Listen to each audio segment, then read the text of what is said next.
Semana passada eu concluí a oração de João 17, em que Jesus, de forma sacerdotal, ora pelos seus discípulos, e hoje então eu quero trabalhar com os irmãos e orar com os irmãos e aprender a respeito de oração com o nosso Senhor e Salvador Jesus Cristo, que é o nosso exemplo em tudo, Jesus no vale e no jardim do Getsêmani. Eu estou em Mateus capítulo 26, nós leremos vários versículos, é um texto um pouco longo, eu peço que você me acompanhe, para que nós possamos então entender o contexto em que Jesus disse essas palavras, né? A nossa temática hoje é não seja como eu quero, mas como tu queres, é a oração do Senhor Jesus, e vamos então aprender essa linda oração, não seja como eu quero, mas como tu queres. Então, para nós entendermos essa expressão do Senhor Jesus, precisamos entender todo o contexto no qual essa oração está inserida. Então, eu peço que você abra aí comigo, Mateus capítulo 26, e nós leremos do verso 36 até o verso 46. São 10 versículos e nós juntos iremos caminhar dessa forma, tá bom? Já está aí na tela e nós vamos ler a palavra do Senhor, Mateus 26, a partir do verso 36. Diz assim a palavra do nosso Deus. Em seguida do quê? Depois de Jesus conversar com Pedro e avisar Pedro que ele então se escandalizaria com tudo aquilo que viria após a morte e a ressurreição do Senhor. Após Jesus ceiar com seus discípulos, após Jesus preparar a última Páscoa e instituir a ceia do Senhor. Então é esse o contexto em que Jesus está conversando com seus discípulos. Então, 36, em seguida foi Jesus com eles, ou seja, todos os discípulos, a um lugar chamado Getsêmani, e disse a seus discípulos, assentai-vos aqui enquanto eu vou ali orar. E levando consigo a Pedro e a seus discípulos, os seus dois filhos, Pedro e aos dois filhos de Zebedeu, Tiago e João, nós conhecemos, começou a entristecer-se e a angustiar-se. Então lhes disse, a minha alma está profundamente triste até a morte, ficai aqui e vigiai comigo. Adiantando-se um pouco, prostou-se sobre o seu rosto e orando, dizendo, meu pai, se possível, passe de mim esse cálice, todavia não seja como eu quero, mas como tu queres. E voltando para os seus discípulos, achou-os dormindo e disse a Pedro, então nem uma hora pudeste vigiar comigo? Vigiai e orai, para que não entreis em tentação. O espírito, na verdade, está pronto, mas a carne é fraca. Tornando a retirar-se, orou novamente, dizendo, meu pai, se não é possível passar de mim esse cálice, sem que eu beba, faça-se então a tua vontade. E voltando, Jesus achou-os novamente dormindo, porque os seus olhos estavam pesados. Deixando-os novamente, foi orar pela terceira vez, repetindo as mesmas palavras. Então voltou para os seus discípulos e lhes disse, ainda dormis e repousais? Eis que é chegada a hora e o Filho do Homem está sendo entregue nas mãos de pecadores. Levantai-vos, vamos. Eis que o traidor se aproxima. Vamos orar.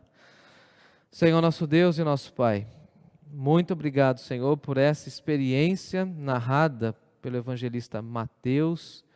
Obrigado, Senhor Deus, porque o Senhor fala conosco através da Tua palavra, e a nossa oração é que o Senhor fale ao nosso coração e que possamos aprender essa oração do Senhor Jesus, que não seja como nós queremos, mas como Tu queres. Em nome de Cristo nós oramos agradecidos. Amém. Amém. No início do livro de Gênesis nós temos o relato de Adão e fala-se então que Adão falava com Deus todo dia na viração do dia.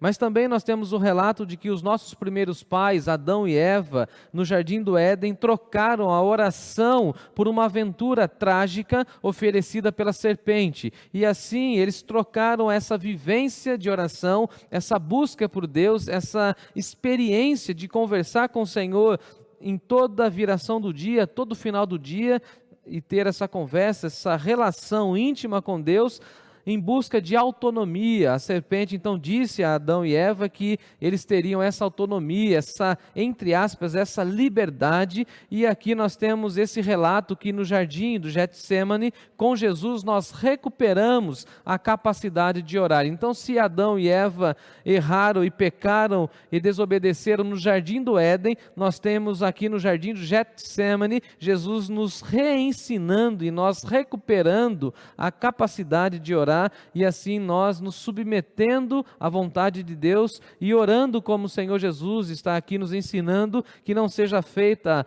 a minha vontade, o meu desejo, mas que seja feita a vontade do Pai. Se Adão errou e Adão pecou ao querer fazer a sua vontade, Jesus então vai mostrar para nós que nós não podemos viver para a nossa vontade, mas para a vontade do Pai. Então, se no jardim do Éden nossos pais trocaram a oração da dependência, do relacionamento com Deus pelo seu desejo egocêntrico, ou seja, queriam satisfazer-se a si mesmos, no jardim do Getsemane nós reaprendemos a orar dependendo de Deus, exclusivamente de Deus, e nos submetendo à sua santa e bendita vontade.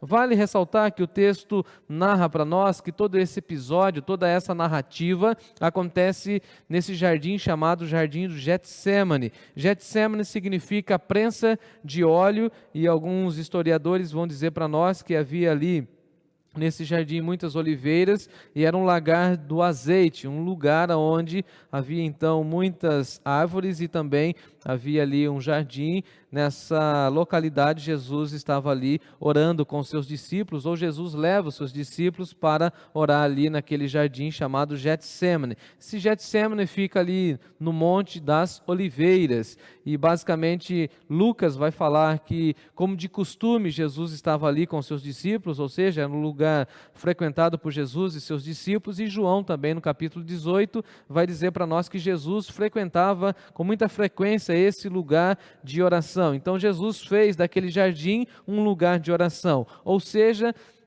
em todos os momentos que Jesus tinha essa oportunidade, Jesus ia até o jardim para falar com Deus, ter um momento a sós com Deus, fazendo contraponto àquilo que Adão nos ensinou de maneira muito errada e equivocada, de não nos submetermos à vontade de Deus. E o nosso Senhor Jesus Cristo é o nosso padrão em tudo, inclusive em oração, e os discípulos de Jesus precisavam passar pela matéria da oração, porque todos nós estamos matriculados no reino de Deus, e todos nós que somos discípulos e que estamos matriculados no reino de Deus, precisamos fazer a matéria da oração e sermos vitoriosos nessa matéria da oração e cumprirmos então tudo aquilo que está no currículo, no script dessa matéria da oração.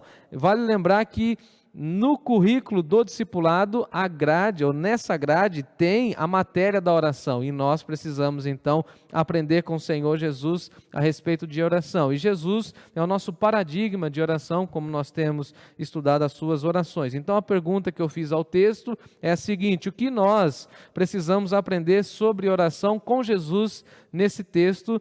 Então nessa noite eu quero dar 3 respostas àquilo que nós precisamos aprender com Jesus, olhando a nossa experiência cristã à luz desse texto. Em primeiro lugar, nós precisamos de parceiros de oração. Nós precisamos de parceiros de oração, e aqui o texto começa no verso 36 dizendo: em seguida foi Jesus com eles quem? Com todos os seus discípulos. Então Jesus fala com seus discípulos, Jesus chama os seus discípulos para essa experiência de oração, e Jesus leva os seus discípulos para esse lugar chamado Getsemane e fala com seus discípulos de uma maneira muito incrível, impactante: assentai-vos aqui enquanto eu vou ali orar. A minha pergunta para o texto foi o seguinte: se Jesus foi ter o seu momento devocional e particular com o Pai, Jesus sabia que o momento da cruz, da crucificação, o momento do Calvário, o momento do traidor estava se aproximando, porque Jesus então leva consigo seus discípulos e todos os seus discípulos, né, os 12, e Jesus simplesmente leva os 12 com ele. Eu achei muito interessante isso, e aqui a primeira lição é que nós precisamos de parceiros de oração. Nós não podemos vencer, não podemos lutar as lutas cotidianas e passar pelas dificuldades do nosso dia a dia e as lutas que sobrevêm sobre nós sem parceiros de oração. É muito importante para nós entendermos que nós precisamos compartilhar as nossas necessidades e nós precisamos de parceiros de oração. Até o Senhor Jesus aqui, o Verbo encarnado, muito humano nesse sentido, ele se apresenta para nós, ele mostra para nós que ele também tinha os seus amigos e ele leva os seus discípulos para esse momento de oração. E é claro e evidente que a oração, a fala de Jesus com o Pai, não é contemplada por todos, como nós acompanhamos em João capítulo 17. No entanto, Jesus chama todos os seus discípulos e a oração dele é incrível quando ele fala assim para os seus discípulos, verso 36.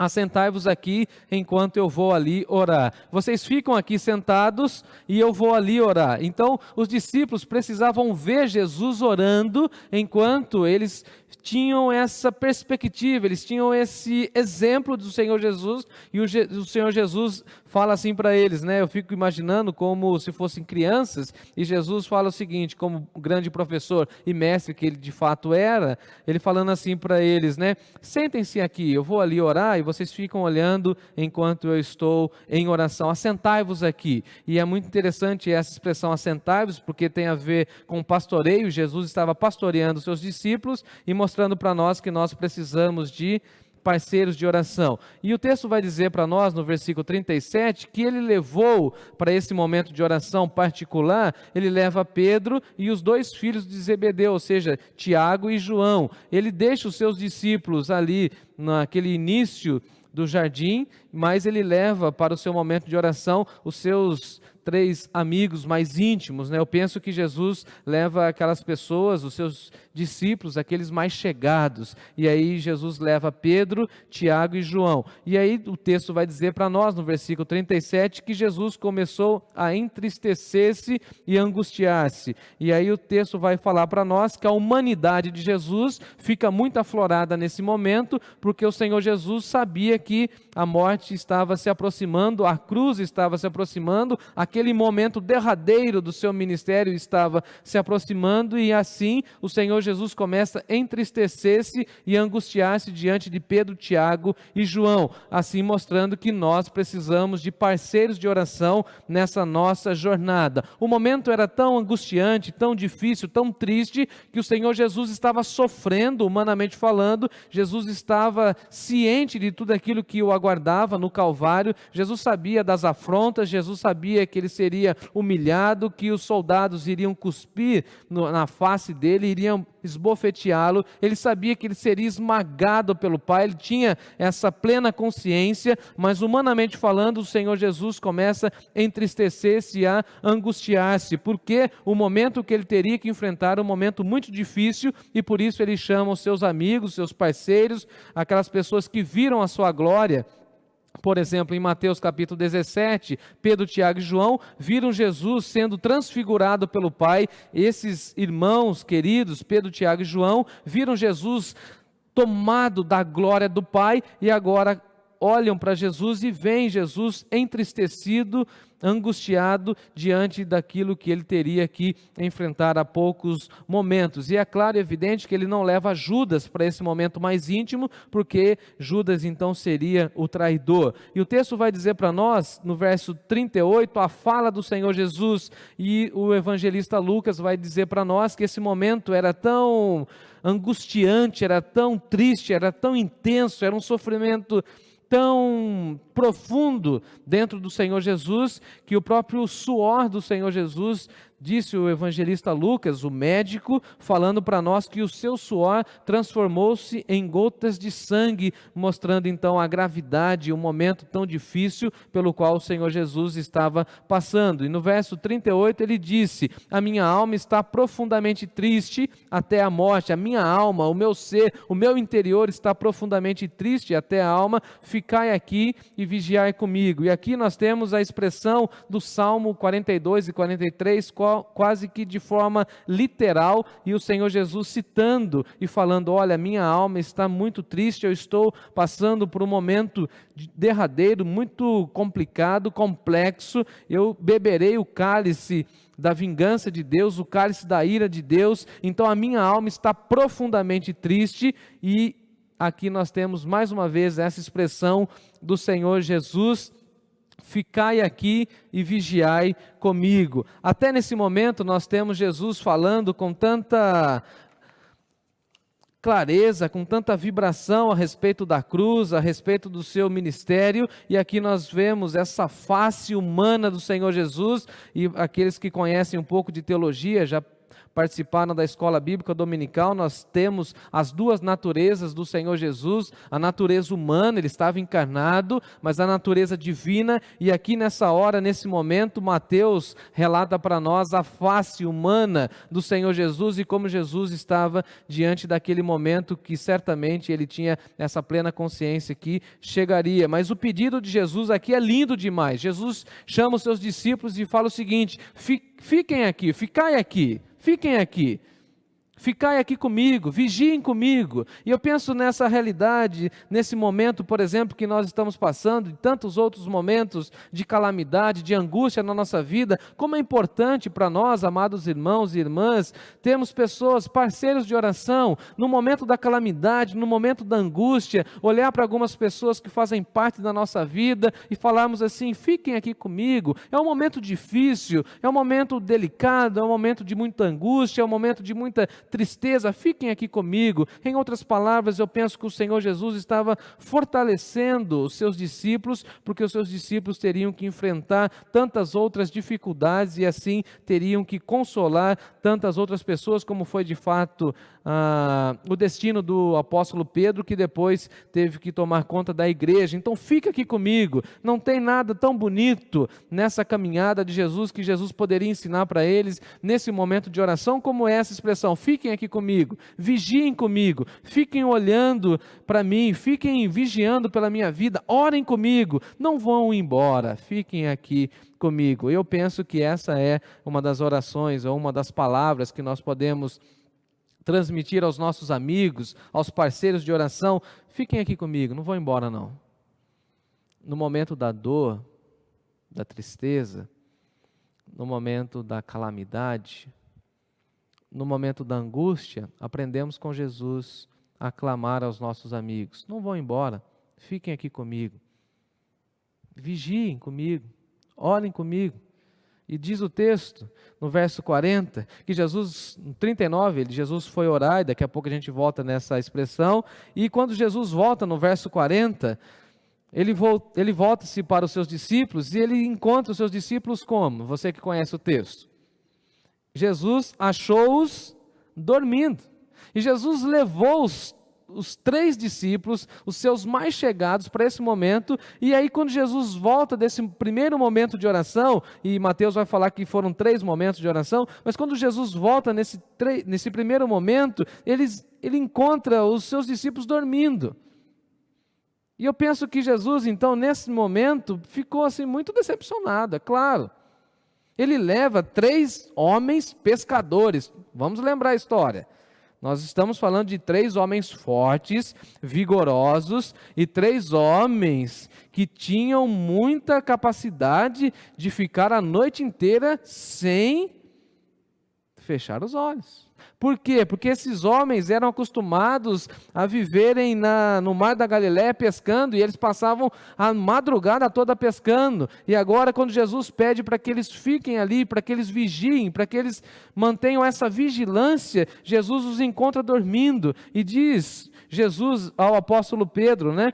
Pedro, então nenhuma hora pudesse vigiar comigo. E é claro e evidente que aqui Jesus não estava falando de 1 hora fisicamente, né, de 60 minutos, mas Jesus estava falando de um tempo. Olha, você não foi capaz de vigiar comigo por um tempo. E o contexto todo vai dizer para nós que esses 3 homens mostraram muito posicionamento, muita fala de lealdade ao Senhor Jesus, mas na hora, no momento agudo de oração, eles não aguentaram. Por exemplo, Pedro, vamos pensar em Pedro, por exemplo. Antes dessa convocação de Jesus para a oração, ele afirmou lealdade ao Senhor Jesus. O Senhor Jesus acabara de dizer que naquela noite todos eles se escandalizariam dele, com ele e por ele, ao passo que Pedro diz o seguinte: ainda que venha a ser um tropeço para todos, nunca será para mim, Senhor. Replicou-lhe Jesus: em verdade te digo, Pedro, que nessa mesma noite, antes que o galo cante, tu me negarás 3 vezes. Em outras palavras, Pedro estava declarando a sua lealdade ao Senhor Jesus, mas Jesus está falando assim: Pedro, você está declarando a sua lealdade, mas cuidado, antes que o galo cante, você me negará 3 vezes. Temos também Tiago e João, por exemplo, eles pedem para que a mãe, pensa nisso, gente, que coisa terrível é pedir para a mãe interceder por nós. Olha que incrível isso aqui. Tiago e João pedem para a mãe, solicita para a mãe, e a mãe vai até Jesus, e a mãe de Tiago e João, dos filhos de Zebedeu, pedem um lugar de destaque no reino de Deus. Chegam para Jesus e falam o seguinte: manda, Senhor Jesus, que no teu reino esses meus 2 filhos se assentem, um à tua direita e outro à tua esquerda. Ou seja, que eles tenham essa possibilidade de conviver com o Senhor e que eles tenham esse destaque no teu reino, um à tua direita e outro à tua esquerda. Ou seja, eles queriam visibilidade. Então Pedro tinha um discurso de lealdade, mas não tinha disciplina de oração. Tiago e João queriam destaque no reino de Deus, mas não tinha disciplina de oração. E dessa forma o Senhor Jesus os leva para o Getsêmani, para que eles possam aprender a orar e a depender de Deus. E se você olhar comigo o verso 43, por exemplo, o texto vai dizer para nós que Jesus pela segunda vez os achou dormindo, e olha que incrível, porque os seus olhos estavam pesados, eles estavam cansados, e essa expressão olhos pesados, significa que eles estavam com tanto sono, que eles só queriam dormir. Eu não sei se você já passou uma noite em claro, se você já teve alguma situação complicada em que você tenta ficar com os olhos abertos, mas você não consegue. Pensa nisso. Jesus leva os seus discípulos numa vigília de oração. Eles poderiam dormir em qualquer dia, em qualquer noite. Nessa noite, não. E eu me lembrei até daquele desenho animado, quando eu era criança, em que tinha um personagem lá que colocava um palitinho assim nos olhos do outro, para que ele ficasse com os olhos abertos. E eu fico imaginando Jesus falando assim para eles: olha, vocês estão com os olhos pesados? Faz quantos dias que vocês não dormem? Vocês não são capazes de ficar comigo um dia, uma noite, uma vigília de oração? Que história é essa? Aí Jesus, verso 44, Jesus deixa eles novamente, e Jesus vai orar pela 3ª vez, repetindo as mesmas palavras, porque a oração de Jesus era a mesma oração, eram as mesmas palavras. E aí diz o texto no 45, que Jesus volta e os seus discípulos ainda estão dormindo por 3 vezes, e ainda o Senhor Jesus fala o seguinte: ainda dormis e repousais? Eis que é chegada a hora, o Filho do Homem está para ser entregue nas mãos dos pecadores, levantai-vos, vamos embora, eis que o traidor se aproxima. 3 vezes. O que eu aprendo aqui? Que nós precisamos de amigos de oração, precisamos de intercessores, e a minha oração é que você e eu não sejamos encontrados dormindo, que o Senhor nos encontre vigiando para a honra e glória do seu nome. Em segundo lugar, nós precisamos dessa consciência da nossa vulnerabilidade, precisamos de consciência da nossa vulnerabilidade. Verso 41, o Senhor Jesus usa 2 verbos muito fortes: vigiai e orai. Olha o que ele diz: vigiai e orai para que não entreis em tentação. O espírito, na verdade, está pronto, mas a carne é fraca. E as pessoas usam esse verso de forma muito irresponsável, no sentido de que eles apontam e colocam esse verso em todos os contextos da vida humana, e aí o Senhor Jesus coloca esse contexto, essa fala, melhor dizendo, dentro do contexto de oração. E aqui o Senhor Jesus fala o seguinte para nós: vigiai e orai, para que vocês não entrem em tentação. Então Jesus repreende os seus discípulos de maneira amorosa com 2 verbos muito fortes: vigiai e orai. Os seus discípulos precisavam então ter essa vigilância espiritual e uma intercessão constante para combater a tentação. Então, se de um lado nós temos essa intercessão constante, essa oração que não cessa, essa oração constante. De outro lado, nós precisamos de vigilância espiritual. E essa expressão vigiar era a expressão usada para o porteiro que ficava o tempo inteiro acordado, olhando. Então Jesus está falando para eles o seguinte: se vocês não ficarem atentos e se vocês não orarem, é claro que vocês entrarão em tentação. E tentação aqui literalmente é teste, ou seja, Jesus estava preparando seus discípulos para tudo aquilo que viria no decorrer da vida e na caminhada deles. Então nós precisamos vigiar e orar para que nós não enfrentemos esse teste, a tentação. E quem nos dá a linda receita de uma vida debaixo da orientação de Deus é o Senhor Jesus, quando Ele fala isso para nós: vigiem e orem para que vocês não entrem em tentação. E aqui nós temos essa realidade: o espírito na verdade está pronto, mas a carne é fraca. Então Jesus está falando para nós o seguinte: o espírito está pronto, você tem o coração e o desejo de orar, mas a sua carne é vencida pela exaustão do sono, que é o caso dos seus discípulos aqui. Então Pedro, Tiago e João certamente já tinham o espírito pronto, já tinham o desejo de estar com o mestre. No entanto, eles não conseguiram vencer a carne, e a carne então teve a prevalência sobre o espírito, ou seja, o espírito não conseguiu dominar a carne. E certamente essa é uma das maiores dificuldades da nossa caminhada cristã: não deixarmos a carne sobressair sobre o espírito, muito pelo contrário, deixar com que o espírito que está pronto venha sufocar essa carne que tenta fazer a sua vontade. E aqui nós precisamos entender a nossa vulnerabilidade. Então, enquanto a carne é fraca, ou seja, é facilmente levada pela exaustão física, o espírito deve estar forte. Então nós precisamos fortalecer o nosso espírito buscando em Deus oração e vigilância, para que o nosso espírito forte venha a comandar a carne e a carne esteja submissa à vontade do Espírito, para que possamos vencer a tentação. Então, quem vence a tentação é aquela pessoa que fica vigiando e aquela pessoa que fica em oração. Então, ela tem uma postura de vigilância e de oração, e assim ela pode superar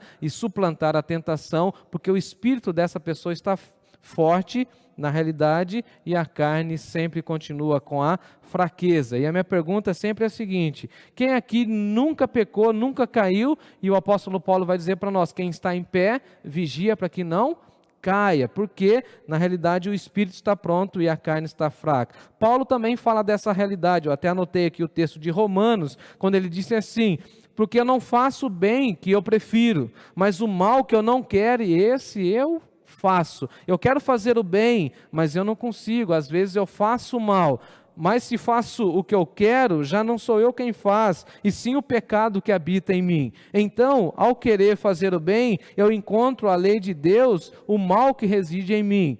Porque no tocante ao homem interior, o espírito, eu tenho prazer na lei de Deus, mas vejo nos meus membros outra lei que, guerreando contra a lei de Deus, contra a lei da minha mente, me faz prisioneiro do pecado. Ou seja, eu quero fazer coisas boas, mas há uma força dentro de mim que me impede e que não me deixa fazer somente as coisas boas. Miserável homem que sou, eu quero fazer o bem, mas eu acabo fazendo o mal, porque o espírito está pronto, mas a carne é fraca. Então nós precisamos fortalecer o nosso espírito para que a carne seja então sufocada. É essa oração que o Senhor Jesus mostra aqui aos seus discípulos. Então nós precisamos reconhecer a nossa vulnerabilidade. Vigiai e orai para que vocês não entrem em tentação. Como a gente combate a tentação, gente bonita? Vigiando e orando, fortalecendo o espírito. O espírito deve estar pronto, mas a carne é fraca e nós sabemos disso. Se nós temos essa constatação de que a carne é fraca, o que nós faremos?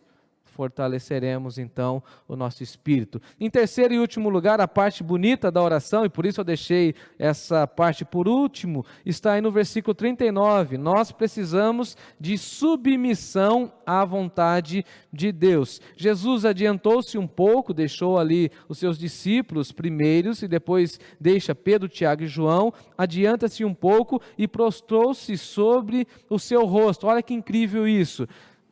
Lucas vai dizer para nós, o evangelista, que nomenclatura que Mateus coloca, prostou-se sobre o seu rosto, na realidade, Jesus se coloca de joelho. Então, Jesus se coloca de joelho, Jesus se prostra diante do Pai e começa a orar. E aqui nós aprendemos que nós temos que ter essa mesma postura de Jesus diante das dificuldades da vida, ou seja, nós precisamos nos submeter à vontade do Pai. Algumas pessoas dizem que a nossa postura não interfere na nossa relação e na nossa vida com Deus, mas o Senhor Jesus nos dá o exemplo, ele se prostra, ele se submete à vontade de Deus, ele se coloca de joelho com o rosto em terra, e a expressão é o seguinte: meu Pai, se possível, passa de mim esse cálice. Jesus teria que então pisar no lagar da ira de Deus, conforme está narrado na profecia de Isaías, e assim Jesus sabe que teria que beber o cálice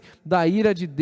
Jesus teria que passar por aquele momento de distanciamento do Pai, quando ele falou lá na cruz: Deus meu, por que me desamparaste? E aqui o Senhor Jesus chama o nosso Deus e Pai de Abba, meu Pai querido. Se possível, passa de mim esse cálice. Ó Deus, se for possível, afaste de mim a ira do Senhor. Se for possível, desloque um pouco a taça da ira, da justiça da minha vida. Todavia, Senhor Deus, todavia, e aqui o todavia faz todo sentido, é imprescindível para a nossa caminhada de oração. Todavia, não seja como eu quero, mas sim como tu queres. Então Jesus se submete à vontade soberana do Pai, e Jesus então se coloca na disposição de Deus e aprende e fala e ensina para nós essa submissão à vontade do Pai. O autor aos Hebreus vai dizer para nós que Jesus aprendeu a obediência, e aqui o Senhor Jesus está mostrando para nós essa submissão à vontade do Pai, e ele fala essa linda oração: todavia não seja como eu quero, e sim como tu queres. Ó Deus, afaste de mim esse cálice. E a expressão do Antigo Testamento do cálice ou da taça tinha o simbolismo do destino. Olha que incrível isso.